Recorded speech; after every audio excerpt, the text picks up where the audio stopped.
Anak itu mau naik, sempet ditahan. Stop lah bang, jangan naik ke atas, ini udah malam, ya kan? Ya tapi teman saya gini ya. Udah, lu nggak usah naik, ya kan? Lu camp di sini, pagi baru naik. Si anak 3 ini ngelihat kita 3 orang yang turun pertama. Oh, dari atas turun ke bawah gitu? Enggak, dia lihatnya dari bawah ke atas. Cuman mereka bilang dipanggil-panggil kok nggak ini, nggak diem atau nggak ngeliat nengok ke belakang. Sempet kan di kita kumpul bareng di atas itu kan diceritain nih, gue nemuin ini. Salah satunya ada kan namanya si Listia. Nih Listia punya lu gitu kan. Oh iya, nggak ada, punya gue hilang, punya ada di jalan. Tapi gue malam nulis di buku itu biodata siapa kan ya kan? Si almarhum itu langsung spontan nengok ke belakang. Spontan banget, langsung spontan nengok ke belakang dan beliau bilang ada sosok perempuan yang melambaikan tangan. Oh, padahal itu sama almarhum. Yang melihat cuma almarhum.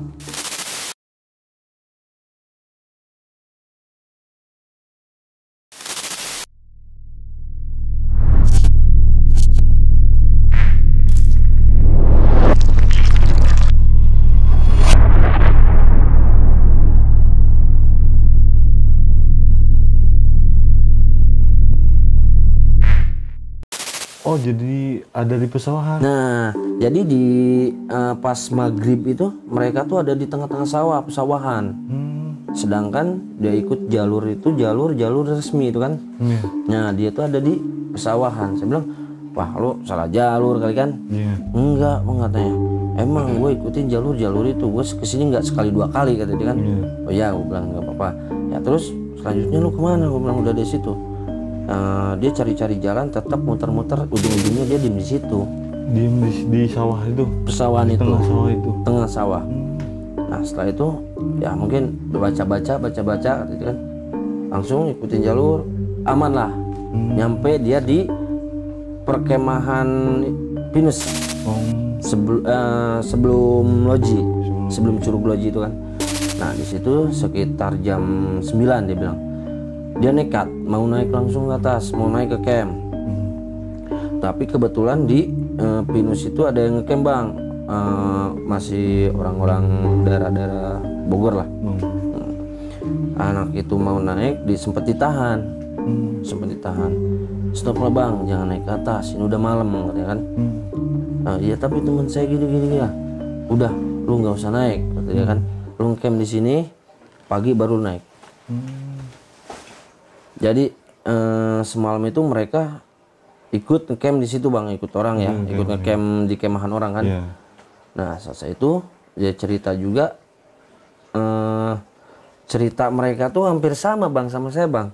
Jadi samanya gini bang, si anak 3 ini ngelihat kita 3 orang yang turun pertama. Oh, dari atas turun ke bawah gitu? Enggak, dia lihatnya dari bawah ke atas. Nah jadi sontak yang 3 orang ini mau ngikutin. Mau ngikutin kita tuh yang bertiga. Cuman mereka bilang dipanggil-panggil kok nggak ini, nggak diem atau nggak ngeliat nengok ke belakang. Nah disitulah dia mereka curiga. Ditahan lah sama teman-teman yang ngecamp di situ kan. Udah mas, jangan, pagi aja. Nah menurutlah mereka pagi. Nah, setelah pagi ini sekitar jam berapa ya dia? Sekitar jam 7.09 lah, setengah 8 lah. Dia naik lah, ada 3 orang tuh. Nah di jalan tuh dia nemuin kantong kresek. Kantong kresek hitam ya. Nah, mereka kira ini tuh yang malam teman-teman atau gimana? Atau bukan nih? Ini ada kantong kresek ini belanjaan bukan gitu kan? Sempat dia cek padahal isinya file apa buat biodata itu loh bang. Oh iya.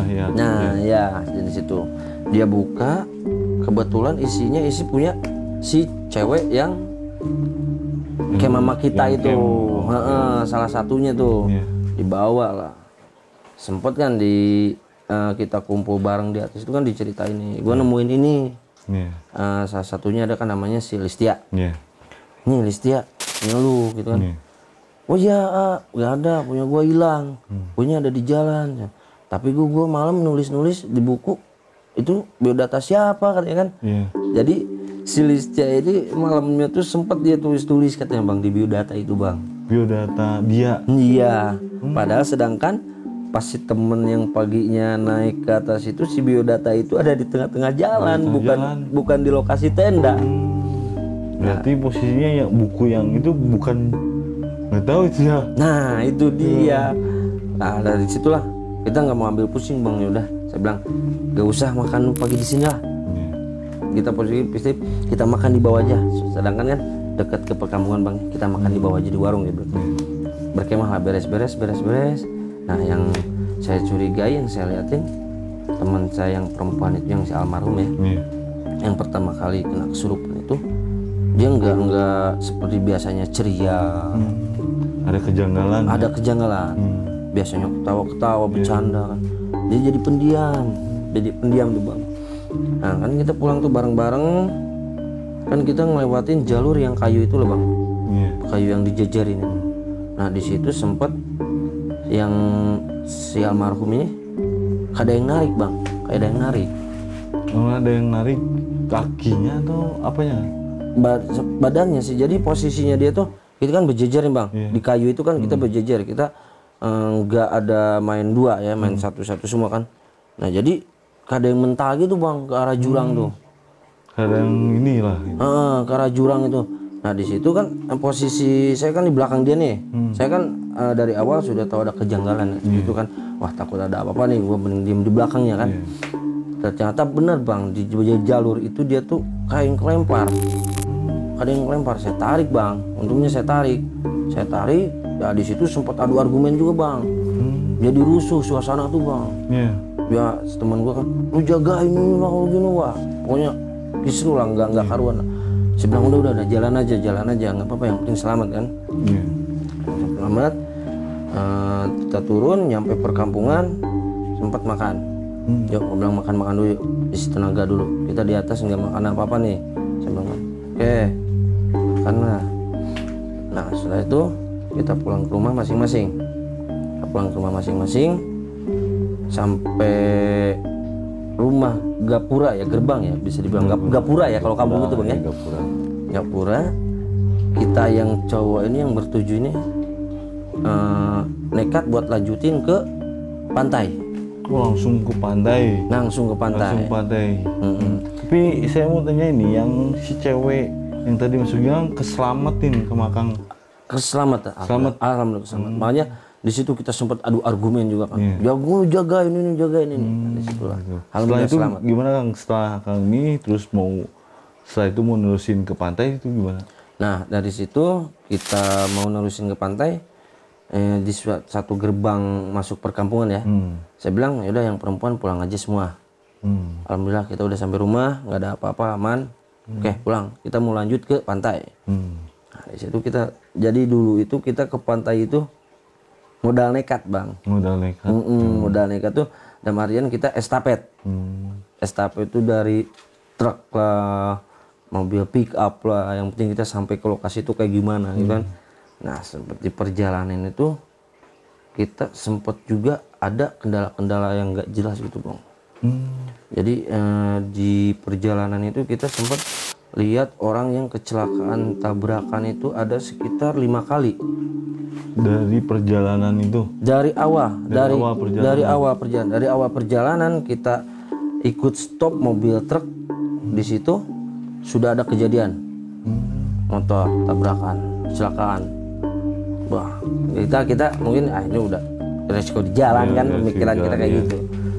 Enak lah dia jalan, sepanjang perjalanan tiba-tiba ada lagi kecelakaan motor.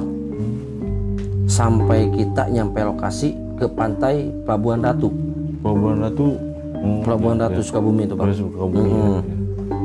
Sampai kita ke lokasi, begitu kita turun dari mobil sampai ada yang kecelakaan juga bang, motor.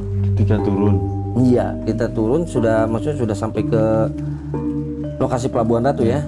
Kita turun dari truk tuh, di situ sempat ada kecelakaan juga motor. Ya, saya pikir, wah dari tadi ada kecelakaan motor ya, nggak maksudnya hampir setiap jalan gitu kan. Setiap jalan nah kita berangkat. Nah dari situ kita bikin kemah, kan kita masih bawa peralatan camp yang di Gunung Salak itu kan. Sampai di situ, udah aku bilang nggak usah sewa tempat, kita kesini modal nekat, pakai barang seadanya, logistik seadanya, saya bilang kan. Bikinlah tenda kita di pinggir pantai itu. Nah malam tiba sekitar pukul saya inget tuh jam 10-an 10 malam di situ. Kita kan sudah mungkin udah lelah semua bang. Kita tidur semua, yang namanya pantai kita nggak seperti kayak di gunung, mending istirahat semua aja lah. Kita kumpulkan tenaga buat besok pulang gitu kan. Kita tidur di situ, tiba-tiba seperti ada orang yang mundar-mandir.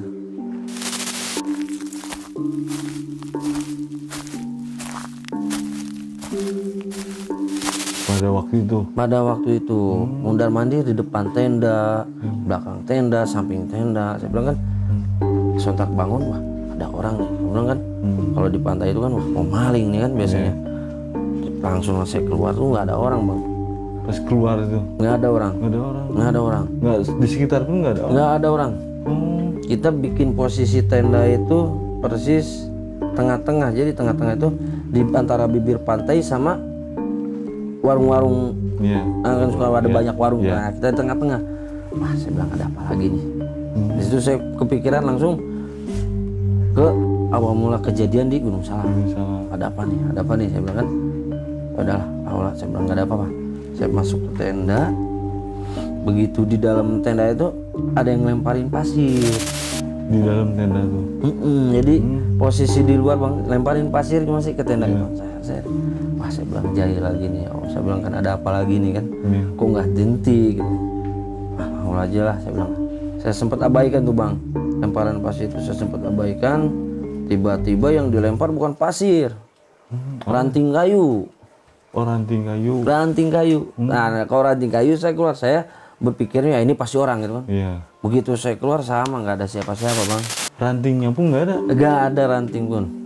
Padahal kalau dilempar pasti ranting itu ada ya. Ada posisi ranting itu saya cari nggak ada. Terus saya lihat dari luar ranting itu bang, jelas ranting. Kan kita pakai tenda yang pramuka itu kan, jelas ranting.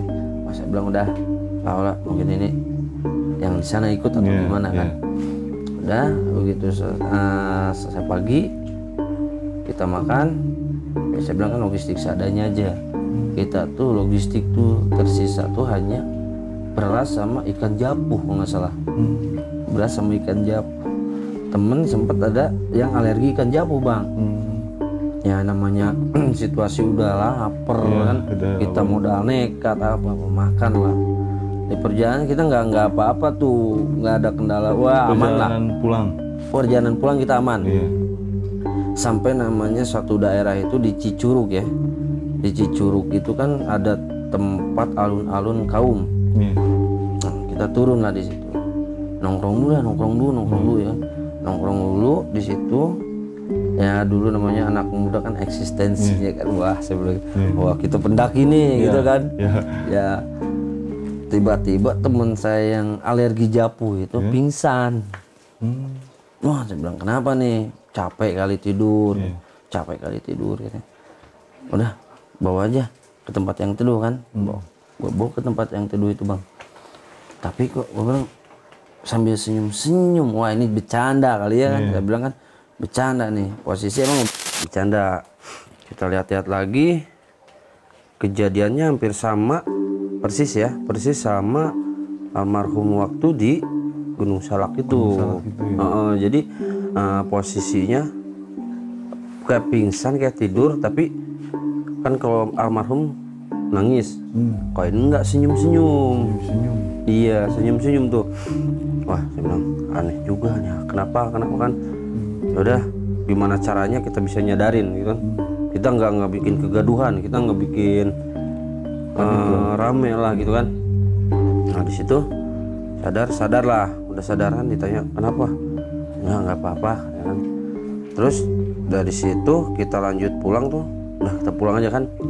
Nah sempet langsung tuh bibirnya tuh bengkak. bibir yang bibir atasnya ini bengkak gitu kan, maju tuh. Wah, saya bilang kenapa tuh? Dia sempat bilang sih, wah ini alergi kan. Wah emang paling kita pikir-pikirnya, wah emang alergi kali kan, biasanya kan alergi seperti itu. Sampainya kita di rumah, seling berapa ya, sekitar 2 hari atau 3 harian lah. Nah di situ kita orang yang naik ke Gunung Salak itu mempunyai, jadi gimana ya, ada mendapatkan hal-hal mistis-mistis gitu. Ada hal aneh setelah kepulangan dari Gunung Salak. Nah selesai kepulangan dari Gunung Salak, dari pantai, kita semua sudah ada di posisi di rumah masing-masing. Hampir serentak semua tuh mengalami hal-hal yang sama. Hal apa itu Bang? Hal-hal itu ada mimpinya di Gunung Salak waktu kita di tempat camp. Kembali lagi? Iya, kembali lagi ke tempat semula. Ada yang sampai si almarhum ya, si almarhum itu sampai dalam keadaan tidur, dia tuh ada yang manggil di luar rumah. Oh, di luar rumah? Di luar rumah, persis di luar rumah. Ada yang manggil nama almarhum. Nah, sering sekali, 2 kali, yang ketiga kali hal sama seperti itu, dipanggil namanya. Kebetulan si kakak almarhum itu belum tidur. Sempat ditanya, mau kemana? Udah malam. Itu ada cewek di luar manggil-manggil kayak gitu Bang. Terus pada waktu itu gimana Kang? Nah, berarti posisi teman Akang itu mau berjalan keluar nyamperin orang yang memanggil di luar tersebut. Nah iya, jadi seakan-akan katanya si perempuan itu ngajak Ayu ikut atau gimana, saya nggak paham lah. Pokoknya disimpulkannya ajakan itu, seperti ajakan. Nah dari situ kita sempat ngumpul, takutnya kan atau yang kebawa ke rumah biasanya kan seperti itu kan. Nah kita rencana maulah dibawa ke orang, bisalah orang ngerti lah gitu kan. Orang ngerti lah. Nah sesampai di rumah orang ngerti itu kan sempat si bapaknya juga tuh kakek-kakek sih, udah kakek-kakek, sempat kita itu dijejer, suruh duduk berjejer. Kita membawa salah satu teman yang nggak ikut, hampir sekitar, wah semualah teman-teman ikut semualah. Nah jadi di situ si bapak itu seakan-akan emang sudah tahu. Oh udah tahu posisi semuanya di situ. Nah iya, jadi si bapak itu posisinya tuh yang saya ingat dulu tuh ya, dia merem, tangannya sambil gini Bang nih, kan anak-anak tuh di depan semua. Nah, sambil dia kayak raba-raba, kayak dirasa-rasa gini. Nah dia tuh si tangannya diam itu persis di orang-orang yang ikut camping di Gunung Salak itu. Persis. Nah setelah itu orang sisa yang nggak ke ini ya, suruh tunggu di luar. Yang orang-orang yang ikut ke Gunung Salak itu satu persatu dipanggil ke sebuah tempat, bisa dibilang tempat ibadah, tempat sholat dia kali ya. Kita diarahkan duduk itu membelakangi Gunung Salak. Jadi posisi kampung kita itu Bang sama Gunung Salak itu dekat sih, nggak jauh. Ya kasarnya kalau emang kita jalan kaki aja mungkin nggak nyampe 6 jam ke ini ya, ke kaki Gunung Salaknya ya. Jadi posisi kita itu membelakangi Gunung Salak ya, dan posisi si bapak itu berhadapan-hadapan dengan Gunung Salak. Nah di situ saya lihat gimana ya, jadi si kita melihatnya dari pergerakan dia ya, nggak tahu dia baca apa, kita nggak tahu, misalnya nggak terlalu dia keluarkan suaranya kan. Jadi saya lihat itu pergerakan tangan dia. Jadi pergerakan tangannya itu seakan-akan gimana ya, ada perlawanan atau penarikan, bisa dibilang gimana ya, ada perlawanan lah. Seperti orang adu-adu ilmu lah atau apalah seperti itulah. Saya bilang wah nggak ada apa-apa dah ya, mudah-mudahan yang penting kelar, nggak ada apa-apa sampai kita. Nah selesai semua hampir sama seperti itu, pulanglah kita semua. Pulang. Nah, yang kejadian lagi, kejanggalan lagi, selesai kita dulu kan punya yang namanya base camp ya, tempat ngumpul anak-anak semua di situ kan. Kita rencana kumpul dulu di situ dah. Kita adem-ademin atau gimana kan. Nah, sebelum beberapa langkah lagi nyampe ke base camp itu, nah si almarhum itu sempat jatuh pingsan. Si almarhum tuh jatuh pingsan. Nah, kita bawalah ke base camp. Bawa ke base camp, kita sadarkan, susah. Pemain agak butuh beberapa waktu, sekitar berapa, ada 20 menitan lebih lah. 20 menit menyadarkan ya. Iya, susah seperti itu. Nah kan si orang yang ngerti itu kan kakeknya teman kita tuh. Nah saya bilang coba tanyain balik, kenapa nih kok jatuh pingsan selesai di sana kan. Nah dari situ kita suruh balik lagi ke tempat si bapak itu, yang orang ngerti itu kan.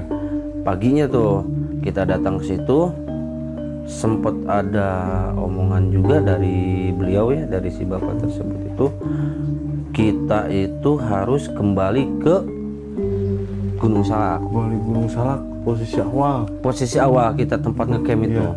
Nah di situ kita dikasih satu botol air ya, satu botol air tuh.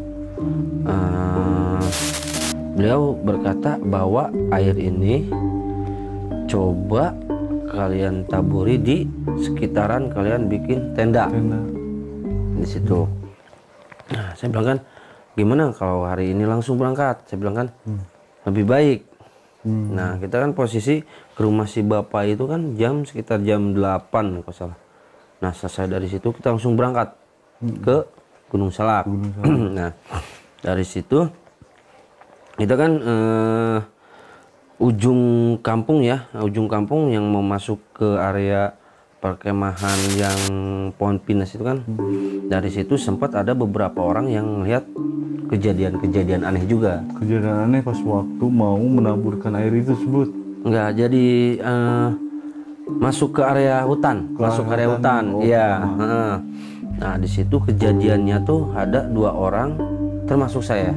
Termasuk Akang ikut? Termasuk saya. Di situ kejadiannya jadi seolah-olah si pohon pinus itu turun bang. Si pohon pinus itu yang tadinya tegak gitu kan berdiri, jadi seakan-akan dia turun. Kayak menunduk gitu? Nah seperti menunduk, jadi seolah-olah kita datang itu mereka, kalau dalam hal-hal kerajaan mungkin kita bilang disembah atau gimana ya gitu. Nah, adab lah ya. Bilang ada apa nih kan, kok ini berhubung saya sudah ada suruhan datang ke sana harus menaburi air tersebut, oke lah, Allah kan berani, kita harus demi kebaikan semua kan. Lah kita menemui kuncen dulu kan, di situ kan ada kuncennya juga tuh. Sempat kita bicarakan dari awal kejadian sampai kejadian di rumah. Nah disitulah diizinkan oleh kuncen tersebut, silakan sana. Nah saya datang ke tempat lokasi. Di tempat lokasi itu si teman saya itu yang almarhum, memang sih dari awal sampai akhir itu yang sering kejadian atau apa-apa tuh yang almarhum itu bang. Iya, yang diajak lah dari rumahnya mau diajak lagi balik ke sono, terus atau kejadian dari awal dia kemasukan yang mungkin paling sering ya, beliau itu. Nah sampai ke sono kita diskusi dulu bagaimana, sempat dikasih bacaan juga ya ayat-ayat Al-Quran kan. Sempat kita di situ ngaji sebentar atau itu kan. Nah dari situ si almarhum itu sempat bilang, kok betah di sini ya? Oh, dia sempat berpesan seperti itu? Iya, jadi dia bilang suasana dari rumah sama suasana yang di sana itu dia lebih nyaman di sono. Oh, di tempat itu? Di tempat kemah itu. Jadi di kampung itu dia kan selesai habis turun dari Gunung Salak itu kan, dari sikapnya beda. Biasanya ceria jadi pendiam, biasanya wah warawiri ketawa-ketawa jadi perubahan drastis lah. Tapi toh kalau semenjak kita datang ke tempat itu lagi tuh si almarhum itu jadi seneng gimana ya? Jadi sifat gitu. Warawirinya itu keluar di situ iya. Jadi sempat bilang, aku betah di sini ya, aku nyaman, wah enak di sini katanya kan. Wah dapat nih, saya bilang, udah, saya bilang jangan ngulur waktu, kan udah mulai masuk sore tuh, mau sore tuh. Udah kita taburin lagi aja, takutnya kita kemalaman lagi di situ atau gimana kan. Kita sempat taburin, sempat angin gede juga tuh di situ. Ketika masa naburin angin mulai sempat kita naburin air tersebut kan, sempat angin gede. Pulang lah kita niat kesini baik, sampai ada ucapan juga kan, kita kesini datang baik-baik, kita pulang pengen baik-baik. Kita tidak mengganggu. Ya. Nah disitulah agak adem, anginnya udah nggak ada. Oke, saya bilang sudah kita turutin kan kemauan si bapak itu kan. Langsunglah kita turun. Nah sesudah kita lewat ke awal mula masuk Pohon Pinus, kita sudah mau masuk ke pemukiman warga. Si almarhum itu langsung spontan nengok ke belakang. Spontan banget, langsung spontan nengok ke belakang, dan beliau bilang ada sosok perempuan yang melambaikan tangan. Oh, padahal itu sama almarhum itu. Yang melihat cuma almarhum. Oh, Akang tidak melihat? Tidak melihat, semua tidak melihat, cuma selain almarhum yang melihat. Almarhum doang yang cuma melihat itu. Dia melambaikan tangan, sempat almarhum juga melambaikan tangan sambil senyum. Setelah itu kita pulang ke rumah, antara 1 hari, 2 hari, 3 hari, alhamdulillah semua jalan lancar lagi, normal lagi. Luar biasa Kang ya. Aduh, dari pertama Kang cerita 10 kuduk saya sudah merinding. Sama nih, aduh. Luar biasa banget ya cerita pengalaman dari Akang. Mungkin ini diceritakan wargi-wargi Otong buat mengenang teman-temannya yang sudah nggak ada. Kita ya berdoa kepada Allah Subhanahu wa Ta'ala, semoga mereka berada di surga sekarang ya. Amin. Dan terima kasih Kang Botel, ini sudah menceritakan luar biasa. Mungkin ada sedikit rasa ini ya, rasa apa ya sebutnya, merasa mengulang kembali, teringat lah dengan teman-temannya ya. Terima kasih Kang Botel. Siap. Oke, wargi-wargi Otong, obrolan Tongkeeng, kita sudah mendengar dari narasumber kita Kang Botel yang perjalanan luar biasa. Dari pertama mereka berangkat, diganggu di tempat camping, dan kembali sampai ke pantai pun mereka diikutin, dan sampai ke rumah pun mereka diganggu, dan pada akhirnya mereka selamat sampai tujuan, sampai rumah. Dan salah satu praktisi ini memberikan solusi untuk mereka, dan mereka terbebas dari gangguan makhluk tersebut. Oke, buat wargi-wargi Otong, seperti biasa, jangan lupa subscribe, like, komen, dan share ya. Buat wargi-wargi Otong semuanya, jangan lupa juga di-share biar kita lebih semangat untuk orang-orang yang haus horor.